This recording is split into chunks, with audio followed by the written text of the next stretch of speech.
और अभी इसी बात पर सुप्रीम कोर्ट ने केवल ये टिप्पणी की है कि जो बिल्डोजर का जो काम है, जो बिल्डोजर जो घरों को तोड़ने का है, वो इलीगल है, without due process of law है, कानून में कहीं इसके लिए जगह नहीं है, सरकारें ऐसा नहीं कर सकती। हिमाचल की जो वो है मस्जिद है, वो 18वीं सदी की बनी हुई मस्जिद है, देश आज़ाद होने से पहले की बनी हुई है।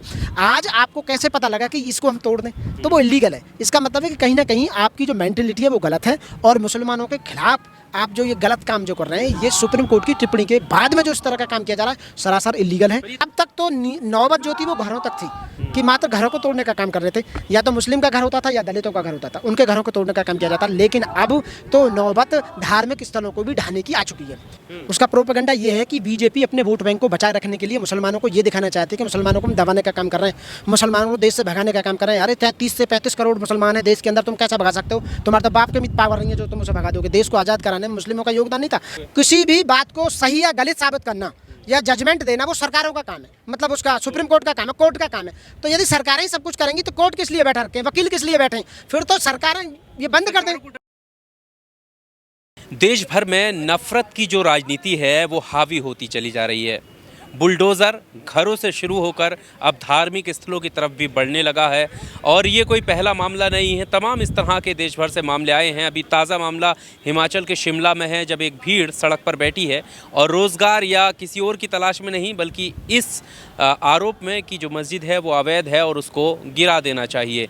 हमारे साथ एडवोकेट मनोज कुमार हैं, इनसे हम बात करेंगे तमाम लीगल इश्यूज़ पर और सामाजिक इश्यूज़ पर बेबाकी से अपनी बात रखते हुए। आपने इन्हें पहले भी देखा होगा। सर, जब इस तरह के मामले आते हैं कि एक तरफ तो पहले मुसलमान अपने घरों की हिफाजत के लिए बात करता था, अब धार्मिक स्थलों की बात करेगा, मतलब कहाँ कहाँ से ये सब चीज़ें जो है सही होंगी? देखो, जिस देश के अंदर भारत का संविधान लागू है पूरी तरह से, और मैं उस मस्जिद की बात करता हूँ, अब तक जो बिल्डोजर था वो केवल अपराधियों के घरों पर चलता था। हम सुनते थे कि भाई जब बचपन में थे कि भाई उसके घर के साथ कुड़की हो गई है, उस पर जब भी बिल्डोजर नहीं चढ़ता था तो जो सामान निकलता था। लेकिन जो बिल्डोजर का जो ये चलन आया, जब से सरकारें बीजेपी की बनी है, ये बीजेपी सरकार ने, हमने कंपेनिंग में देखा कि बाबा का बिल्डोजर आ रहा है यूपी के अंदर। तो ये जो बिल्डोजर का जो प्रोविज़न आया वो आदित्यनाथ योगी, जो इस समय वर्तमान में उत्तर प्रदेश के मुख्यमंत्री हैं, वो लेकर आए। तो जो बिल्डोजर का प्रोविज़न है वो यूपी से स्टार्ट होता है, और जैसे जैसे बीजेपी की सरकारें जिस जिस स्टेट में आती गईं, जिन जिन राज्यों में उनकी सरकारें रन करती रहीं, उस राज्यों में बिल्डोजर का प्रोविज़न, मध्य प्रदेश का ले लो, गुजरात का ले लो। और अभी इसी बात पर सुप्रीम कोर्ट ने केवल ये टिप्पणी की है कि जो बिल्डोजर का जो काम है, जो बिल्डोजर जो घरों को तोड़ने का है, वो इलीगल है, without due process of law है, कानून में कहीं इसके लिए जगह नहीं है, सरकारें ऐसा नहीं कर सकती। यदि करेंगी तो हमारी परमिशन से करेंगी, सुप्रीम कोर्ट या हाई कोर्ट या डिस्ट्रिक्ट कोर्ट के परमिशन से ही आप किसी के घर को तोड़ सकते हैं। सरकारों को पावर नहीं है कि वो किसी के घर को तोड़ दें। सरकारें इस बात का वो ले रही हैं कि प्ली ले रही हैं कि ये अनऑथराइज है। किसी का मकान 18वीं सदी से बन रहा है, मानो जिस मैं प्रकाश डालना चाहूँगा, जो हिमाचल की जो वो है मस्जिद है, वो 18वीं सदी की बनी हुई मस्जिद है, देश आज़ाद होने से पहले की बनी हुई है। आज आपको कैसे पता लगा कि इसको हम तोड़ दें, तो वो इलीगल है। इसका मतलब है कि कहीं ना कहीं आपकी जो मेंटेलिटी है वो गलत है, और मुसलमानों के खिलाफ आप जो ये गलत काम जो कर रहे हैं, ये सुप्रीम कोर्ट की टिप्पणी के बाद में जो इस तरह का काम किया जा रहा है, सरासर इलीगल है। पर ये तय कौन करेगा कि ये अवैध है? जनता तय थोड़ी? नहीं, ये कोर्ट तय करेगी। हाँ। ये कोर्ट तय करेगी, और सरकार को पार्टी बन के खुद, और जिस व्यक्ति का मकान है या वो धार्मिक स्थल है, ये उसको पार्टी बना के कोर्ट में जाए, डिस्ट्रिक्ट कोर्ट है, सुप्रीम कोर्ट है, हाई कोर्ट है, वो डिसाइड करेंगे, वहाँ के जज डिसाइड करेंगे कि कौन सी प्रॉपर्टी इलीगल है, तब वो ऑर्डर देंगे तोड़ने का, तभी तो तोड़ेंगे। अभी आपने देखा होगा नोएडा के अंदर पिछली साल एक बिल्डिंग टूटी, 40 मंजिला 35 मंजिला एक बिल्डिंग टूटी, जो कि बहुत, मैं कहूँ कई सौ करोड़ रुपए की बिल्डिंग बनी थी, कई हज़ार करोड़ की। सुप्रीम कोर्ट ने ऑर्डर दिया उस बिल्डिंग को तोड़ने का। हमने खुद देखा ड्यू प्रोसेस ऑफ लॉ अपनाया गया है कानून के द्वारा। कौन सी टावर? ट्विंस टावर के नाम से, और उसको बम लगाकर उसको डायनामाइट से उड़ाया गया। वो देखा, सब ने उसकी वीडियो देखी किस तरह से उड़ाया। तो वो होता है ड्यू प्रोसेस ऑफ लॉ, वो होता है सुप्रीम कोर्ट हाई कोर्ट की पावर, वो होती है कानून की पावर। कानून को अपनाते हुए, कानून में विश्वास रखते हुए, तभी जो उसे तोड़ा जाएगा। अब ये जो बाबा का बिल्डोजर है या बीजेपी सरकारों का बिल्डोजर है, वो गलत है, वो सुप्रीम कोर्ट ने मना कर दिया। अब तक तो नौबत जो थी वो घरों तक थी, कि मात्र घरों को तोड़ने का काम कर रहे थे। या तो मुस्लिम का घर होता था या दलितों का घर होता था, उनके घरों को तोड़ने का काम किया जाता। लेकिन अब तो नौबत धार्मिक स्थलों को भी ढाने की आ चुकी है। पर अभी जैसे हिमाचल में देखा जाए, क्योंकि आरोप तो ये लगते हैं ज़्यादातर बीजेपी राज्यों में ऐसा हो रहा है, हिमाचल में कांग्रेस की सरकार है, लेकिन उसके बावजूद वहाँ की सरकार है क्या सिर्फ वोट बैंक के डर से कुछ नहीं कह पा रही हैं?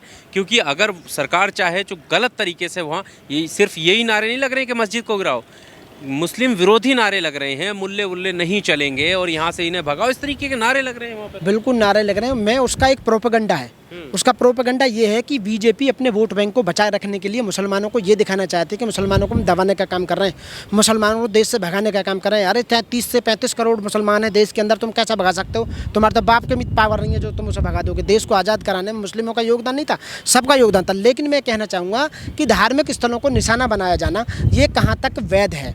सुप्रीम कोर्ट की टिप्पणी के बावजूद कि बुलडोजर गलत है किसी प्रॉपर्टी पर चलाने के बाद भी, तो इसका मतलब कोर्ट ऑफ कंटेम्प्ट हो रहा है। सुप्रीम कोर्ट ने बोल दिया कि भैया आप बुलडोजर का किसी कानून में प्रोविजन नहीं है, आईपीसी, सीआरपीसी, एविडेंस, कॉन्स्टिट्यूशन कहीं कोई प्रोविजन नहीं है, उसके बाद तो कंटेम्प्ट ऑफ कोर्ट है सीधा। तो जिसके मकान को तोड़ा जा रहा है सरकारों के द्वारा, उन मकानों का हर्जाना या उनका क्लेम सरकारों को देना चाहिए और सुप्रीम कोर्ट को सुमोटो लेना चाहिए कि तुम्हारे ऑर्डर के बाद कंटेम्प्ट ऑफ कोर्ट लगानी चाहिए। इन सरकारों को कटघरे में खड़ा करना चाहिए। लोगों को परेशान करने के लिए कानून को बिल्कुल भी इम्प्लीमेंट नहीं किया जा रहा, संविधान को ताक पर रख दिया गया है, लॉ एंड ऑर्डर बिल्कुल खत्म है।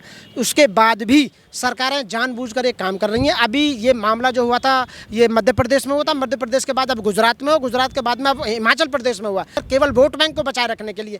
भारत एक ऐसा देश है जहाँ विभिन्न विभिन्न संप्रदाय, विभिन्न विभिन्न धर्मों के लोग और विभिन्न जातियों के लोग, एकता में अनेकता, ये भारतीय विविधता में एकता दिखाई देती है। भारत ही एक ऐसा देश है और संविधान यहाँ का धर्मनिरपेक्ष है।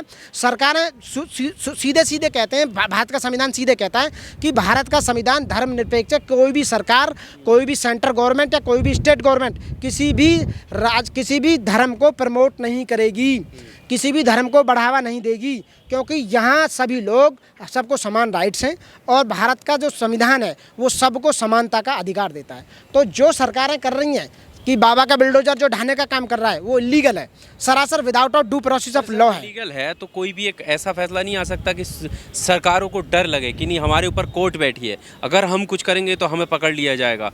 कुछ ऐसा हुआ है अब तक? कितना टाइम हो गया सब चलते हुए? किसी भी बात को सही या गलत साबित करना या जजमेंट देना वो सरकारों का काम है, मतलब उसका सुप्रीम कोर्ट का काम है, कोर्ट का काम है। तो यदि सरकारें ही सब कुछ करेंगी तो कोर्ट किस लिए बैठा रखें, वकील किस लिए बैठे?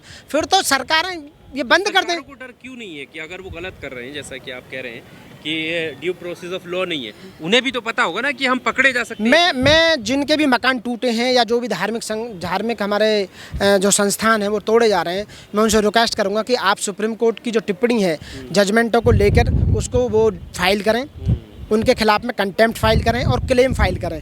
तो मेरा मानना है कि वहाँ के हाई कोर्ट या सुप्रीम कोर्ट सुमोटो जरूर लेंगी और आपका हर्जाना दिया जाएगा साथियों। तो ये बिल्कुल करें, अपना एक वकील अपना अपॉइंट करें और उसको केस को जो जिनके टूटे हैं वो जरूर करें। कि मैंने अभी तक ये मामला सुना नहीं जिसका घर टूटा है कि सरकार के खिलाफ या पुलिस के खिलाफ या वो कहीं सुप्रीम कोर्ट या हाई कोर्ट में अपील फाइल की है उन्होंने या कोई रिट फाइल की है। ये बहुत ज़रूरी है साथियों। मैं एडवाइज करता हूँ आप लोगों से कि ज़रूर जाएँ आप साथियों। सुप्रीम कोर्ट जरूर सुमोटो लेगा, कंटेम्प्ट ऑफ कोर्ट फाइल करेगा साथियों। सब जो हर्जाना वगैरह बिल्कुल वो निकल के आएगा कि सरकार यानी कि कोर्ट कहती है या उनकी नीयत में कुछ है। सरकार अपनी दलील में ये कहती है ना कि अवैध था ना, अवैध तो सुप्रीम कोर्ट ने कहा है कि अवैध भी है तो वो हम देंगे ना ऑर्डर तोड़ने का। तुम कौन हो तो तोड़ने वाले? यदि कोई बिल्डिंग अवैध है तो ये डिसाइड कौन करने का है?